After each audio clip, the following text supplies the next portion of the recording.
પરમ ભદ્રંકર શ્રી નવકાર ભાગ 1.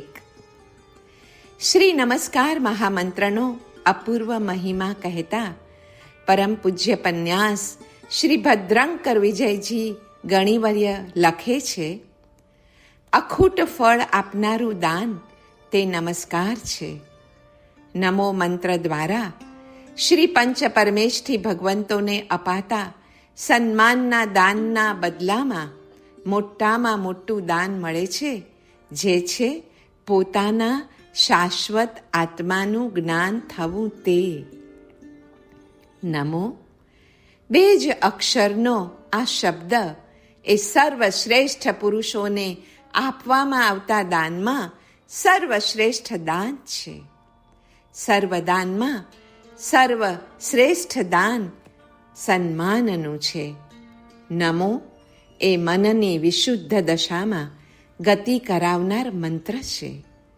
અનાહત રૂપ નમોના ઉચ્ચારણમાં સરળ, અર્થથી રક્ષણહાર અને ફળથી ઉર્ધ્વાતિ ઉર્ધ્વ ગતિમાં લઈ જવાનું સામર્થ્ય છે.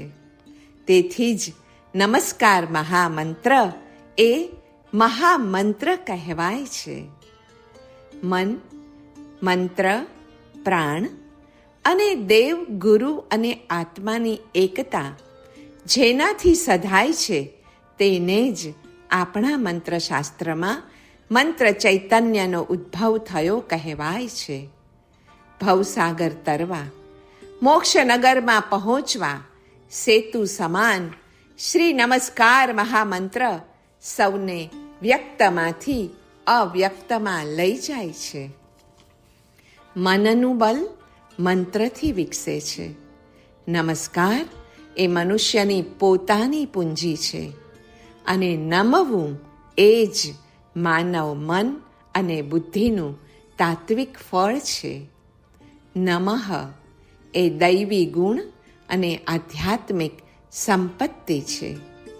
મનનું બળ મંત્રથી વિકસે છે. મંત્રમાં સૌથી શ્રેષ્ઠ મંત્ર નમસ્કાર મહામંત્ર છે. તેથી અંતરના શત્રુ કામ, ક્રોધ અને લોભ તથા રાગ, દ્વેષ અને મોહ જીતાઈ જાય છે. નમસ્કાર મંત્રમાં પાપની ઘૃણા છે અને પાપીની દયા છે. પાપની ઘૃણા આત્મબળને વધારી નમ્રતા, નિર્ભયતા લાવે છે. નમસ્કાર મંત્ર એ સિદ્ધ મંત્ર છે, જે મંત્રનો પ્રભાવ આપણા મન ઉપર પડે છે. મંત્રથી મન અને બુદ્ધિ બંને પરમ તત્વને સમર્પિત થઈ જાય છે. પંચમંગલ રૂપ નમસ્કાર મંત્ર એ મહાક્રિયા યોગ છે, કેમ કે તેમાં બંને પ્રકારનો તપ, 5 પ્રકારનો સ્વાધ્યાય અને સર્વોત્કૃષ્ટ તત્વોનું પ્રણિધાન રહેલું છે. નવકાર યાને નિત્ય પ્રતિક્ષણ નૂતનત્વ બક્ષતું અમૃત. નમો પદમાં રહેલી અમૃત ક્રિયાને જોઈએ તો નમો એ વિસ્મય, પુલક અને પ્રમોદ સ્વરૂપ છે. ભવભયનો સૂચક પણ નમો પદ જ છે. નમો પદથી શાંતિ, તુષ્ટિ અને પુષ્ટિ મળે છે. નમો પદમાં ભક્તિ, વૈરાગ્ય અને જ્ઞાન એમ ત્રણેય સાથે રહેલા છે. શ્રી નમસ્કાર મહામંત્ર એ જીવનમાં ઉત્તમ પરિવર્તન આણનાર સર્વશ્રેષ્ઠ મહામંત્ર છે. એટલે જ તેને રોજ ગણવો રહ્યો. 7 અક્ષરનો મંત્ર છે નમો અરિહંતાણમ. આ મંત્ર મોક્ષ પ્રાપ્તિ માટે સર્વ શિરોમણી મંત્ર કહ્યો છે, કેમ કે તે ઋણ મુક્તિનો મંત્ર છે. આમ નવકાર મહામંત્ર આપણને ઋણ મુક્તિનો અવસર પણ આપે છે. પોતાના માથે ઋણ છે એમ માનનાર વ્યક્તિ આપોઆપ નમ્ર અને નિરહંકારી રહે છે. નમસ્કારનો પર્યાય અહિંસા, સંયમ અને તપ છે. અને ધર્મ એ પણ અહિંસા, સંયમ અને તપ જ છે ને. શ્રી નમસ્કાર મહામંત્રની આરાધનાને સફળ બનાવવામાં સહાયક બે મુખ્ય ભાવનાઓ છે. એમાં એક છે ખામેમી સવ્વ જીવે, સવ્વે જીવા ખમંતુ મે, મિત્તિ મે સવ્વ ભુવેસુ, વેરમ મજ્જ ન કેણઈ.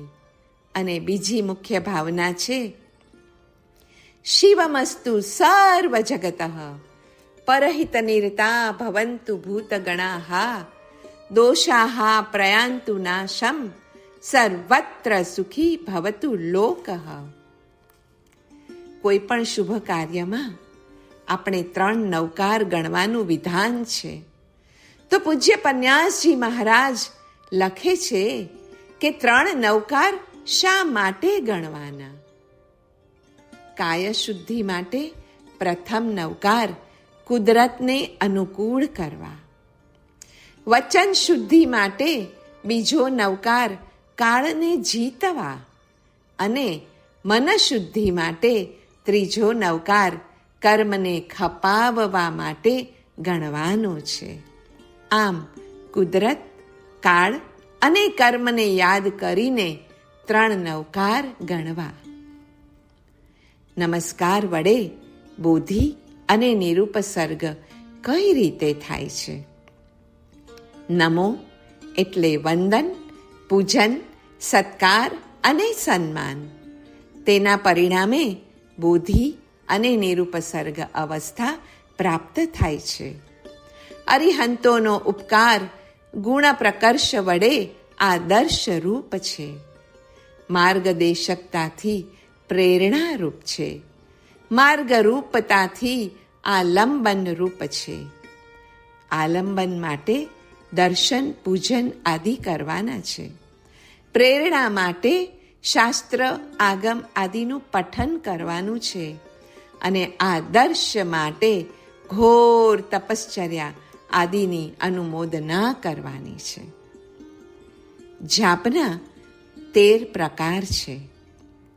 3 પ્રાણાયામ, 3 ગુણ, સ્થિરીકરણ, સ્મૃતિ, હક્કા, નાદ, ધ્યાન, ધ્યેયૈક્ય, તત્વચિંતન.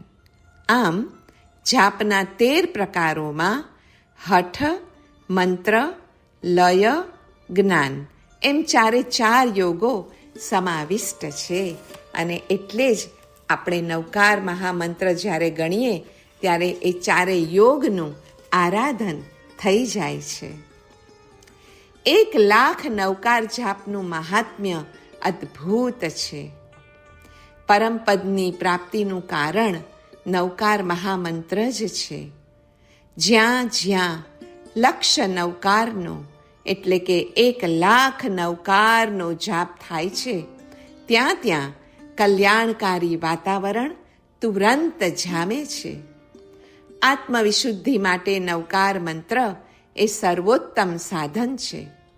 જીવનમાં આવી લક્ષ નવકારની આરાધના એ આંતરધન પ્રાપ્ત કરવાનું અપૂર્વ સાધન છે. જગતના કરોડો પ્રકારના લાભો આ 1,00,000 નવકાર જાપની પાસે તુચ્છ છે. આચાર્ય શ્રી સિદ્ધસેન દિવાકરજીના વચન મુજબ શ્રી નવકાર મહામંત્ર એ લૌકિક તથા પરલોકના સર્વ પ્રકારના સુખ આપનાર કામધેનુ છે. ઓહોહો! પંચ મહાવિદેહ ક્ષેત્રમાં જ્યાં એક પ્રકારનો શાશ્વત સમય રહે છે ત્યાં પણ નમસ્કાર મહામંત્રના જ જાપ થાય છે. 5 ભરત ક્ષેત્ર તથા 5 ઐરાવત ક્ષેત્રોમાં પણ પરમ સુખ આપનાર આ મહામંત્ર જ છે. 21 દિવસ સુધી નિયમિત સ્વરૂપે અને 21 દિવસની 3 સંધ્યાએ 108 નવકારનો જાપ જો થઈ શકે તો માનવને અપૂર્વ સિદ્ધિ મળે છે. ત્રિકાળ સંધ્યા સમયે કદાચ ભૂલી જવાય તે ખાતર સવારની સંધ્યાએ પણ 3 માળા ગણી લેવી અને પછી બંને સંધ્યાએ પણ માળા ગણવી. કોઈ વખત રહી જાય તો રાત્રિના 12 વાગ્યાની સંધ્યાએ પણ એ માળા ગણીને 21 દિવસ સુધી અખંડ નિયમિત સ્વરૂપે 3 સંધ્યાએ 108 નવકાર અવશ્ય ગણવા, તો અપૂર્વ સિદ્ધિ મળે છે. 3 સંધ્યાનું મહત્વ કાળની દ્રષ્ટિએ પણ ઘણું છે. તે વખતે કાળ તત્વની પણ અનેરી સહાય ઉપાસકને મળે છે. નવકાર મંત્રની શક્તિ અચિંત્ય છે. અન્ય મંત્રો કરતાં તેનામાં ફોર્સ વધારે છે. નાના મંત્રો ફળે છે તુરંત, પણ એમાં શક્તિ પરિમિત છે. નવકાર મહામંત્રના અક્ષરો ભલે અધિક છે, પણ એટલે જ તેના જાપની સંખ્યા ઓછી થાય એ ભલે થાય, પણ એનું ફળ મળતા વિલંબ થાય તો ભલે થાય, પણ તે પરિપૂર્ણ ફળને આપે છે. તેથી જાપ કરનારે નમસ્કાર મહામંત્રને જ અપનાવવો જોઈએ. શ્રી નમસ્કાર મહામંત્રનો આરાધક એટલે શ્રી તીર્થંકર ભગવંતનો દાસ. શ્રી તીર્થંકર ભગવંતના દાસનો પણ દાસ. 14 રાજલોકના સકલ જીવના હિતનો ચિંતક. પોતાના અપરાધી કે વિરોધી પ્રત્યે પણ મનથી અરે સ્વપ્નમાંય અહિત ચિંતવનાર ન હોય એને કહેવાય શ્રી નમસ્કાર મહામંત્રનો સાચો આરાધક. તે સર્વનું કલ્યાણ વાંછનાર હોય. શ્રી નમસ્કાર મહામંત્રના આરાધક થવા માટે સર્વને હૈયામાં સમાવવા જેટલું આપણું વિશાળ હૈયું કરવું જ પડશે. નવકાર મહામંત્ર વડે ઔદયિક ભાવોનો ત્યાગ, ક્ષાયોપશમિક ભાવોનો આદર અને પરિણામે ક્ષાયિક ભાવની પ્રાપ્તિ થાય છે. નવકાર મંત્રના આરાધકને મધુર પરિણામની પ્રાપ્તિરૂપ સામભાવ, તુલા પરિણામની આરાધના સ્વરૂપ સમભાવ અને ખીરખાંડયુક્ત અત્યંત મધુર પરિણામની આરાધના રૂપ સમભાવની પરિણતિનો લાભ થાય છે. નવકાર મંત્ર એ પરમાત્માની કરુણાનો સ્વીકાર છે. અરે નવકાર એ તો ધ્યાનનું પણ ધ્યાન છે. સમ્યક દ્રષ્ટિ મહાપુરુષોના ઉત્કૃષ્ટ ધ્યાનનું ધ્યાન અને સ્મરણ નવકારના આ 9 પદોથી થાય છે. શ્રી નમસ્કાર મંત્રના પ્રથમ 5 પદોમાં ભેદથી નમસ્કાર છે. 6ઠ્ઠા પદમાં અભેદથી નમસ્કાર છે. નમો એ સર્વ ગણધર ભગવંતોનું પણ પ્રતીક છે. ગણધરો, આચાર્યો, ઉપાધ્યાય અને પરમ સાધુ સ્વરૂપ છે. અરિહંતાણમ પદ એ સર્વ તીર્થંકર ભગવંતોનું પ્રતીક છે. તો શા માટે નમસ્કાર મહામંત્રમાં અરિહંત પહેલા અને સિદ્ધ પછી? વૈર વિરોધનો ત્યાગ પહેલો કરવાનો હોય છે અને એ પછી જ આત્મ સ્વરૂપની સિદ્ધિ થતી હોવાથી આપણે પ્રથમ નમસ્કાર અરિહંતોને કરીને પછી નમો સિદ્ધાણમ પદ બોલીએ છીએ. પહેલા મૈત્ર્યાદિ ભાવો અને પછી આત્માનું ધ્યાન છે. આ નમસ્કાર મહામંત્ર ક્યારથી છે? જગતની જેમ નવકાર પણ અનાદિથી છે. ધર્માસ્તિકાય આદિ દ્રવ્યોની જેમ નવકાર શાશ્વત મંત્ર છે.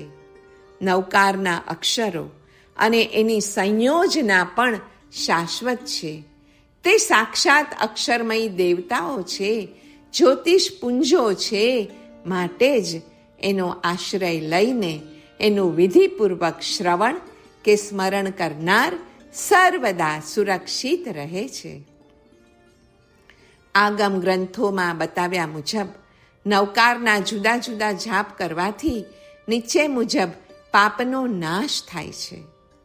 નવકાર એક અક્ષર પાવમ ફેડેય સત્ત અયરાણમ પન્ના સમચ પએણમ સાગર પણસય સમગ્ગેણમ. આ મંત્રનો એક અક્ષર 7 સાગરો પમનું પાપ નાશ કરે. એક પદ 50 સાગરો પમનું પાપ નાશ કરે. મંત્રનો પૂરો જાપ 500 સાગરો પમનું પાપ નાશ કરે.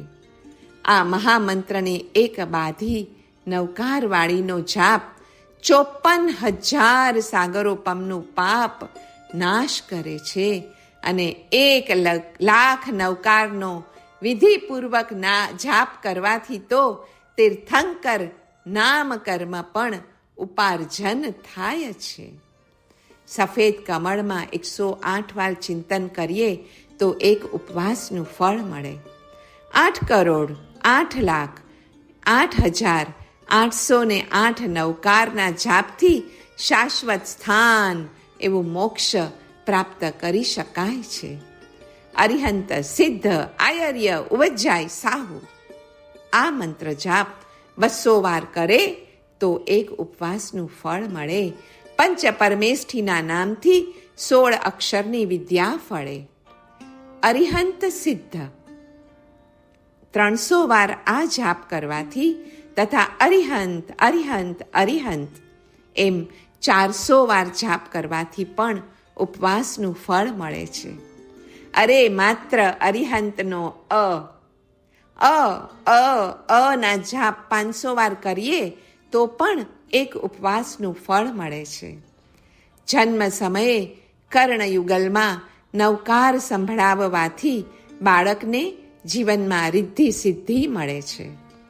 સૂતા ઉઠતા હંમેશા ભાવપૂર્વક નવકાર ગણવાથી આપણા દુઃખ દર્દો અને પાપ કર્મનો ઉદય અવશ્ય નાશ પામે છે. તેમાં કોઈ શંકા નથી કે જે વિધિપૂર્વક નમસ્કાર મહામંત્રના 1,00,000 જાપ કરે છે તે તીર્થંકર નામ ગોત્ર જેટલું પુણ્ય બાંધે છે. નવકારના સ્મરણથી આત્મામાં વિતરાગ ભાવ વિકસે છે. નમસ્કાર મહામંત્ર બોલવાથી 68 તીર્થયાત્રાનું પુણ્ય મળે છે. નવકાર મહામંત્ર સદબુદ્ધિ સદવિચાર સત્કર્મો આપે છે. અટવી પર્વત અરણ્યમાં નવકાર જાપ ગણવાથી પરમ શાંતિ મળે છે. આ મંત્ર સ્મરણ 8 કર્મનો નાશ કરનાર છે. નવકારના એક અક્ષરના ઉચ્ચારણમાં અનંતાનંત કર્મનો ઘાત થાય છે. નવકાર મહામંત્ર સ્વયં સિદ્ધ છે અને એટલે તે અરિષ્ટનો નાશ કરનાર સુદર્શન ચક્ર છે. નવકારના શુભ મંગલ પ્રભાવથી ડાકણ વેતાળ રાક્ષસ અગ્નિ ચોર વગેરેનો ભય રહેતો નથી અને મૃત્યુ વખતે ભાવપૂર્વક નમસ્કાર મહામંત્રનો જાપ કરવાથી તો પરલોકમાં પણ અવશ્ય ઉત્તમ ગતિ મળે છે.